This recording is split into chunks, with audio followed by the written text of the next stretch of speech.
Hello everyone. So today we are going to solve this problem called sort colors on LeetCode.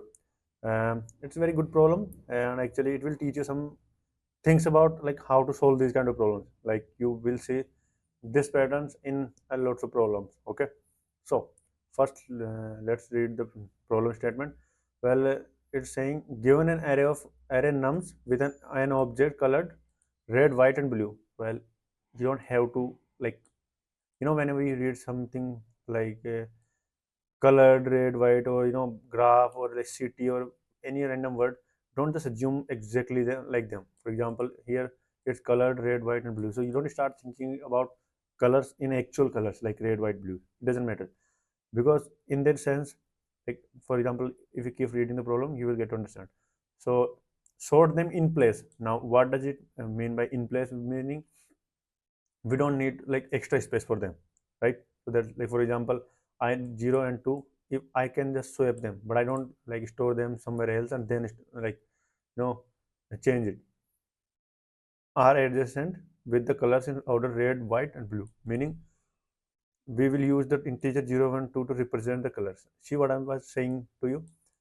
Like, don't assume in them in an actual like red, white, blue. 0 means it's red, white means 1, and blue means 2. The same thing will happen in other problems also. Like for example, when you try to solve graph related problem, you will you will be given in the problem statement like there is a city and which are connected to each other. So don't think of them exact like cities.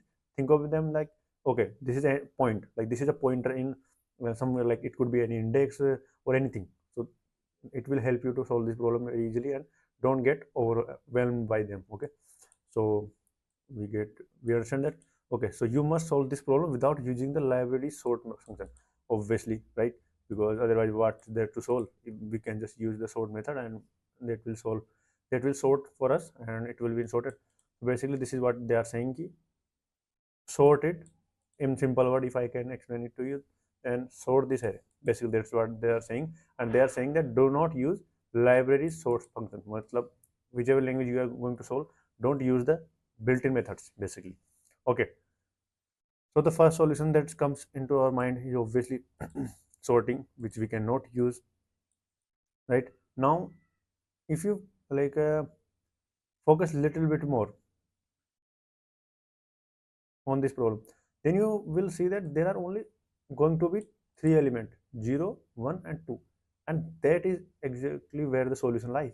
Because think about it, we only have three elements. So what we can do is we can store three variables: 0, 1, 2, and we can store the count. Like if I can tell you that 0 comes this time, this many times, and 1 comes this many times, 2 comes this many times.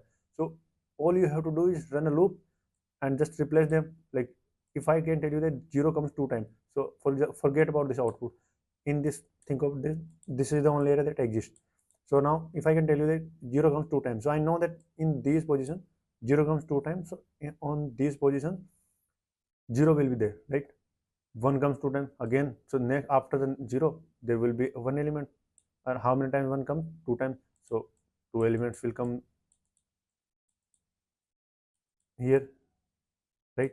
And then after that, whatever the remaining indexes are, where 2 will come, right? Because these are the only element will which will be present in this nums array. So based on that, we came to this conclusion that okay, so I will store three variables and I will run a loop and I will count how many times they each came. Like for example, how many times 0 came, and how many times 1 came, and how many times 2 came. So I can store them, and once I know this, I will run again on a loop and I will replace these values to actual index. That's the solution. So that's exactly what we are going to do in this problem. And it's like you can implement it in however you want. Like you can like use a hash map where you store the count. But and now you might be wondering, but Ajay, how is this uh, like simple? Like for example, don't do like extra space, not using extra space. Well, we are storing three elements only, and the count is going to be like we are only increasing the count of them, but not like so. It's like constant where three variables we are making it. So that's it. And second loop we are going to run is to replace them. So we are running 2n time. The algorithm is 2n time. So it's considered constant. if you know about space-time complexity, you will like understand what I'm saying. Okay, so we are running two times loop, but not inside one inside another, but rather we are running first loop to count the like how many times 0, 1 and 2 came, and then we are running second loop out, like not inside the first one but like outside. And that loop, in that loop what we are doing, we are putting these 0, 1 and 2 into the respective indexes. All right, so if you understood the solution, please try to implement it. And this is the solution. So I have, like I just explained it to you. Let me just make it bigger.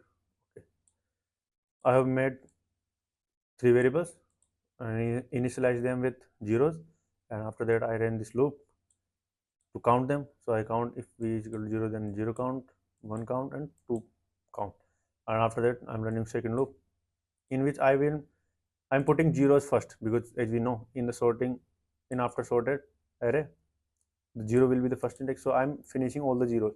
Like first, if 0 is greater than 0 count is greater than 0, then I know that there are left 0 elements. So put this on this index, put the 0 and remain like deduct 1 0, like remove 1 0 from the 0 count. So I'm doing that, and I'm keep doing it until, like for example, after some time this will become 0, so it will not run. So now zeros count is done, meaning all the zeros are placed in the actual or array, like nums array, we have replaced it.